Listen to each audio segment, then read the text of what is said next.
Greetings and welcome to this recording about how to do research in chemistry on molecules and how they're made up and how they might have changed the world. This is for Chemistry 1020. So we're first going to talk about how to find out about various molecules, substances, and so forth. So here we are on the Carthage homepage. If you've not done library research before at Carthage, the main way to get there is to click on the Tools menu and go to Library. This is the part that people never remember, so you can back up and watch this part as many times as you need to. So Tools menu and Library. When you get to the library screen, a lot of pretty pictures. I'm going to ignore them all. The link that I want to use is this one, Explore the Hedberg Library Research Guides. I could also search the catalog, but I'm not going to directly. There's some other resources that are probably just as good. This takes you to our LibGuides page, which is sort of research central for everything that you could use. You'll notice that the catalog has a space here, and we'll search that in a little bit, but first we want to see some things that are specific to chemistry. So we're going to click on Subject and Class Guides. And over here on the right, you'll notice that there's a whole list of various disciplines. I'm going to click on chemistry. From here, I've got both pre-health and chemistry. I just want to do chemistry right now. You'll see that there's a picture of me. Down below here is this little broken button. Sometimes it says book now. I don't know why it doesn't right now, but if you click it, you could make an appointment with me to discuss your research needs and so forth. But for right now, I want to show you a couple of different things that we're going to use. It's the subject databases here. All right, but before that, I want to mention a resource that we have that is in print. If you see me down in the lower corner here is this Merck Index. I'm also going to show you some pictures of it since you can't see me well enough on the screen. So here's what this Merck Index looks like. And it will be on reserve for you at the library circulation desk. You would just need to come in and ask for a book that's on reserve for Chris Blaine's Chemistry 2010 class. All right. Once you see that book, you would, for example, the main section has all these different substances and molecules and so forth listed, including in some cases, how the molecule is constructed.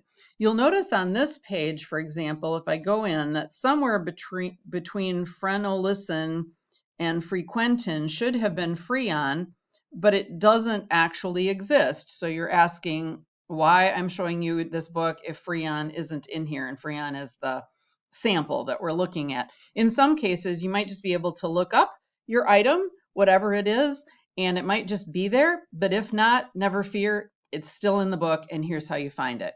So you'll notice that there are these tabs along the side. One of them, the very last one, says Name Index. So you're going to go to this last little bit of the book that's in the Name Index. And from there, you're going to look them up. They're all in alphabetical order. And here is Freon. And Freon 12 is the one that we're going to look at. It's the sort of the original one. I know there's a number, there are other numbers, but Freon 12 is the one that was assigned to me. So it says C3073. Well, not only are the substances in the beginning of the book in alphabetical order, they're also in numerical order with this number. So I'm going to go back and look in numerical order for number 3073, which turns out to be dichloro-difluoromethane. And so you'll notice that this has many different names. It's been called Freon 12. It's been called Genetron. It's also called Halon. We're going to keep that in the back of our mind right now. Here is the chemical formula for it, the molecular weight, and a bunch of other things that are in here. It explains what it is. It also explains a bunch of different things about it. Non-flammable. Yep, that's why it's Halon. And some various and sundry other things. They'll tell you what some of the health hazards might be. And down here at the bottom, you'll notice that it says that its uses have been as a refrigerant or an aerosol propellant. You could probably sort of Google more generally Freon 12, and actually from here we will move to another resource, let's go and look at the actual chemistry stuff. So back to this chemistry live guide. I'm going to scroll down. We have a really cool thing. If you're really a chemistry geek, you'll love this. It's called Scifinder. I already went through the registration page piece. If you haven't done that, you need to do the registration process. It'll cause you to create a login and a password, which are not your Carthage login and password. So you're going to need to remember it or store it or whatever. Then once you're done with that process, you're going to go into Scifinder. It's going to ask you for your password, which I have handily stored in my password keeper. So I'm going to log in. It's probably going to prompt me if I want to go to sort of the new one or the classic one. I had never used this before, so I just decided to bite the bullet and get used to the new one.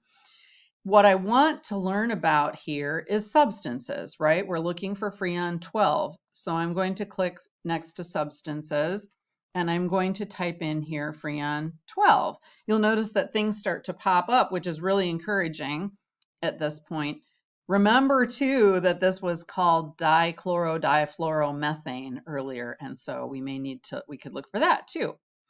All right, so here's a bunch of different molecules, but the one that we're interested in is the one that says Freon 12, and it gives us this formula. It also maps out the molecule for us, which wasn't mapped out in the Merck Index book. So we can click on this, and it will give us some information, like we can look up substance detail, and here these same pieces of information that we had in the book, which is the molecular weight, the melting point, the boiling point, the density, so on and so on. We can click and see the other names and identifiers. You notice that halon isn't actually on this list, but there are a bunch of different things, Freon 12 among them, and so on. Actually, I'm going to, because it's really hard to type difluoro-dichloromethane under pressure, so I'm going to go ahead and copy and paste that so I can just paste it later on. Okay, there's 11,000 different references out here. There's a bunch of reactions. There's also 19 different suppliers of this. So Merck is one of them, so on and so on and so on. If you wanted to try to buy some Freon 12, these are the places you could get it from. Probably not a really good idea right now for various and sundry reasons. All right, so the third way that you could look up some basic information about Freon 12, when you want to get a general overview of something, the best way to look it up is usually in a dictionary or an encyclopedia. So we are going to do a taboo thing, and we are going to go to Wikipedia, and we are going to type in Freon 12 in here, which notice it just pops up and it says dichloro-difluoromethane. Amazing. It knows what it is. So this tells you also, if you were in the refrigeration world, it would be called R12. So if, for example, you had a really old car and the air conditioner died on it, it might require R12, which you shouldn't be able to get anymore for reasons that we'll see here in a second. So it's a colorless gas, usually sold under the brand name Freon 12, yada, yada. Notice it's got this same molecular structure, a really cute picture of the molecule in as little atoms and balls. It tells you what the different names are. Propellant 12, halon 122, so on and so on. It has a bunch of identifiers. Now there's a history here that talks about it. Some of the important names are Thomas Midgley. We'll see about that in a few minutes. And notice down here, this is a scary part that makes professors especially not want you to use Wikipedia. You won't want to cite the Wikipedia article. This will tell you, this does not cite any sources. As students, as a librarian and so forth, I could fix this. I could go in and I could find sources for this information or disprove the information and so on and fix the Wikipedia article so that it would be more reputable. Here's some different charts related to this. The important thing is down here in the references, there are various and sundry articles and things about that. So for example, if you were interested in this book, Molecules and Their Spectroscopic Properties, You could look that up. There's also a NIOSH pocket guide to chemical hazards where they get some of the information. Dichloro-difluoromethane, immediately dangerous to life or health concentrations. You could possibly click on this and it would take you to, well, that tells you who NIOSH is. Doesn't tell you much about that particular thing. If you ever find something in here that you really want, you could copy and paste the title and search it up in the catalog. We might do a little bit of that in a few seconds. So those are some of the advantages of Wikipedia as you go along. We're going to close that out right now because we've gotten enough overview to figure out a little bit about that. We're going to go back to the catalog, which we already moved it around. So I'm going to go back to this chemistry link and make sure I go back to the chemistry research guide. So in the catalog, for example, you can search for things that are somewhat general. So let's say I want to find out about the discovery of Freon 12. Now, keeping in mind that one of the reasons why you looked up Wikipedia earlier or all of those other things was to learn some words that you could use. So besides Freon 12, you could potentially look up dichloro-difluoromethane, right, instead. But we're going to try all that, all right? You're going to want to try various and sundry different things. So here we are typing discovery of Freon 12. We're going to click search. I'm going to show you some things that don't work as well, and then we're going to refine them into things that work better. All right, so when we look this up, it tells us that there are 103 results, and you start getting really weird stuff in here like cormorants. Those are birds. That has nothing to do with anything. You'll notice that in this case, there's a guy that's one of the authors who has Freon in his name, so that isn't what we're looking for. So let's put quotes around Freon 12 so that Freon by itself isn't a thing. It needs to be Freon 12. So I'm going to put quotes around it. That'll keep it together. That we've got as now puts it together so that we only get Freon 12. So here's some different things. Maybe we're getting closer, but you'll notice that it also thinks in here that Discovery is probably the name of like the space shuttle or something. So let's think about this. Discovery implies that the thing was a thing that was waiting to be discovered. So for example, you could say that Benjamin Franklin discovered electricity, but Freon 12 might not have been actually discovered. It might have actually been invented. So we may want to say invention, and we're going to leave out the of because that's going to be problematic for us. It's going to find anything that's got the word of in it, which it shouldn't. So Freon 12 is actually the result of a process. You put some of this kind of thing together with this kind of thing, and I've read about it, but I can't remember and reiterate what it is. Well, this is helpful.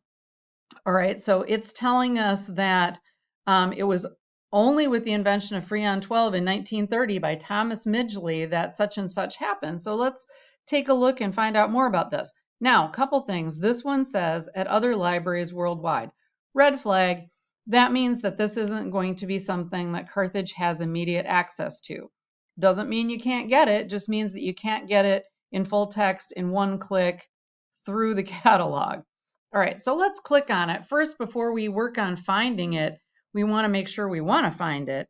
So this is a story covering a chapter in the air conditioning industry when that industry was young and so on and so on. So in the air conditioning industry, and it's going to refer to pioneer developments in self-contained air conditioning. You might want to find out how Thomas Midgley came up with Freon 12 in 1930 and how that contributed to air conditioning. Whenever you find something, there's a couple of things that you can do. Let's take this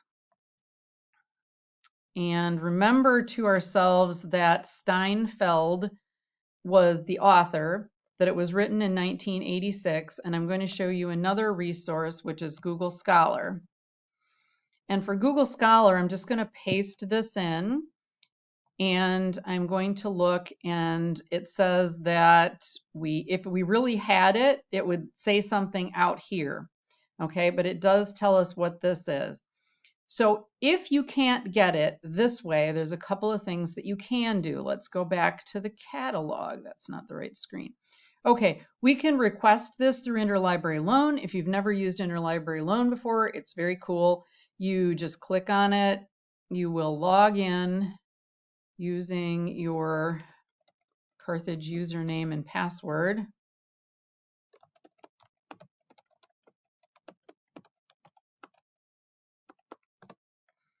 Okay.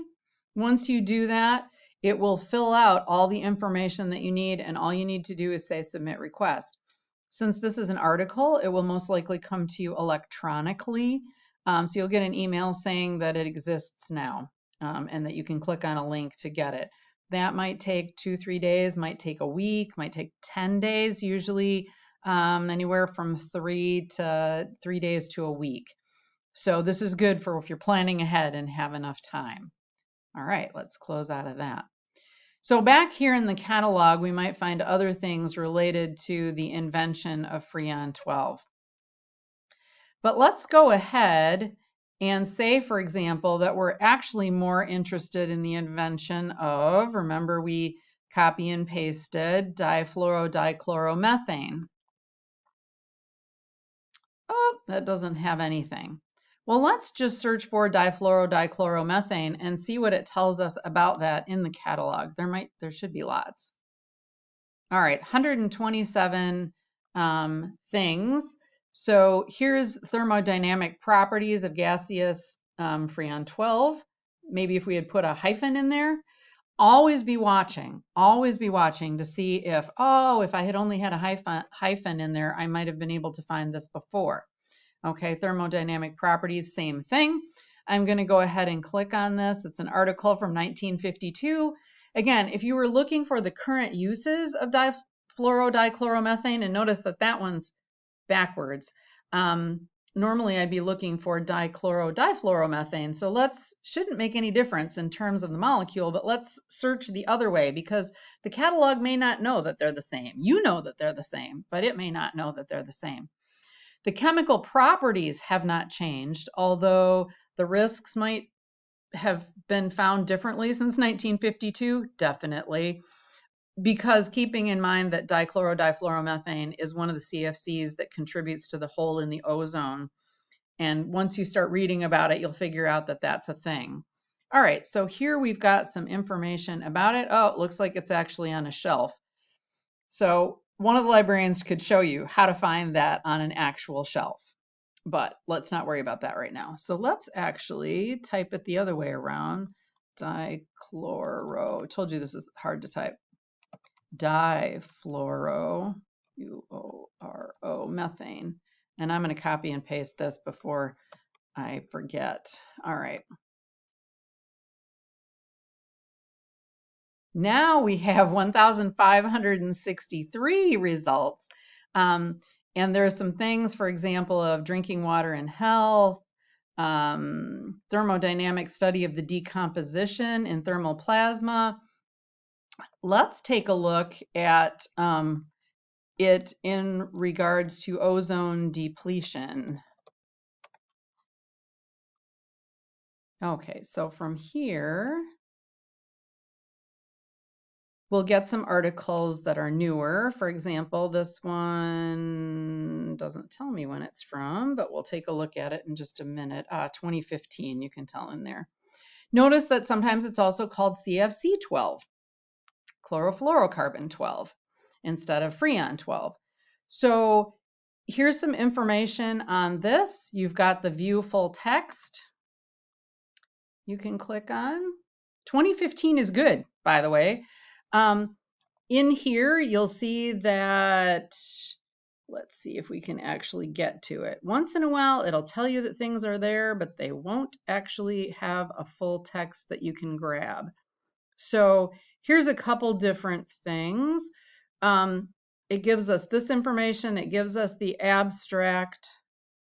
Does it have a thing that if you download? Hard to tell whether this has the full text or not. Here is the information that is the source citation. Most of our tools will have a citation that you can grab. You should be getting your citations in a chemical publication version. Most of our tools will not have that. I would recommend that for now you grab the APA citation and you can convert them into the chemical format later. A couple of things. While you're looking for something, you will not only want to focus on, oh my gosh, how can I get this? But you also want to look at what is around it. So for example, this catalytic decomposition over here is another article that's sort of like it. Or you could do view all related articles and it will tell you all the ones that are like it. In terms of getting this article itself, if you can't find the actual PDF here, again, there are several different ways that you can try to do it. So this is going to be a repetition, right? I can take this over here, I can throw it into Google Scholar, and by golly, look at that, here we are. And I should be able to click on this and it should take me directly to the PDF, which it does. Okay, so that's really good. Here I've got something related to my topic, and I've got all kinds of pretty pictures. I might want to look and see if they have any footnotes or references listed here. All right, so that's one way to look for it. Again, if you didn't find it in Google Scholar or somewhere similar, you could look for it in the catalog and get it through Interlibrary Loan. While we're at Google Scholar, I definitely want to show you this is a really helpful tool. Even if you do find it right away, take your title and paste it into Google Scholar, because you'll notice that, for example, below the article, it tells you other related articles and cited by 15. So 15 newer articles have referenced this article in their research, perhaps tangentially, but otherwise, here are articles that talk about something related to that. All right, so they may or may not be helpful, but it's just a way to take the one really good source that you might have and leverage that into additional other good sources. All right. Let's go back now to our chemistry lab guide, and we want to look up that other great chemistry resource that I talked to you about, which is the American Chemical Society publications. The chemists will tell you here at Carthage that this is their go-to resource for everything. So we are going to paste in here dichlorodifluoromethane. And we are going to see what kinds of sources are out here. 7,096 of them. So that might be a little more than we want, but let's start looking to see what kinds of things they're talking about and what we want to, what we ultimately want to search for. We might want to search for, as I mentioned before, ozone depletion. We might want to search for uses. We might want to search for dangers. We might want to search for industrial uses. Some of your compounds, your molecules, may have medical uses. Some may have industrial uses. So you may want to add those terms as well. All right, so here's this. I happen to know, so sometimes there's just no way of getting around just what you know. We may want to search for an article that was written by Mario Molina, who was one of the fellows who first discussed the ozone and the danger of CFCs. So as I look through this list, I can see that authors aren't always listed, but in this case it is. All right. So a couple of things here just to teach you how to read this. In this case, this is sort of the article, temperature dependence of whatever in here. So Mario Molina helped with this one. If you really want it, it will use up one of our tokens, which cost about $33 a piece. But if you really, really want it, go ahead and get it. Anything that says subscribed, you can go ahead and use those with reckless abandon because it's something that we subscribe to, and you can get as many things as you like. All right. Let us also take a look at Halon 12, and let's search for, actually it was Halon 122, but let's search for Halon and fire suppression. I happen to know from experience from a number of years ago that Halon is probably the premier fire suppressant. You remember that it had said in the book that it was non-flammable? But you'll notice that current research is about halon substitutes. Halon reacts with other things and creates poisonous gases once it is deployed. So people don't want to be in the room when a halon fire suppressant system goes off, not because the halon is toxic, but because the reaction causes toxic gases. So halogenated fire suppressant agents, you can read about that. Anyway, lots and lots of information out here. So remember that there are good resources, Scifinder and the ACS journals, that are available in that Chem Lib Guide. The catalog is a good way for you to look. The catalog is to academic sources what Google is to the rest of the internet. It's where you want to usually start. Also, Google Scholar is super helpful. And when in a pinch for the overview, Wikipedia and the Big Fat Merck Index book are super resources as well. Once you find one really good resource, you want to try to turn that resource into many other resources by potentially looking for things that it is related to. You can do that using Google Scholar. You can do that by mining the footnotes in the article itself. Remember that you've got these cool citation buttons. So if you wanted to get the citation for this, again, look at this. Here is ACS 3rd edition. So in the catalog, and actually even if we don't have it, you can find the articles that you found already in the catalog so that you can grab this ACS citation style, and you won't have to try to convert your APA into something else, right? So several different things that we've gone over. If you have any questions, again, on that chemistry lib guide, here's me, here's the little broken button, which might eventually say book now, that you can click to set up an appointment. There are appointments in half-hour increments. I hope you do well. I really enjoyed doing this assignment and reading about Freon. I hope that you enjoy doing your assignment with whatever your molecule is. Have a good day. Thanks.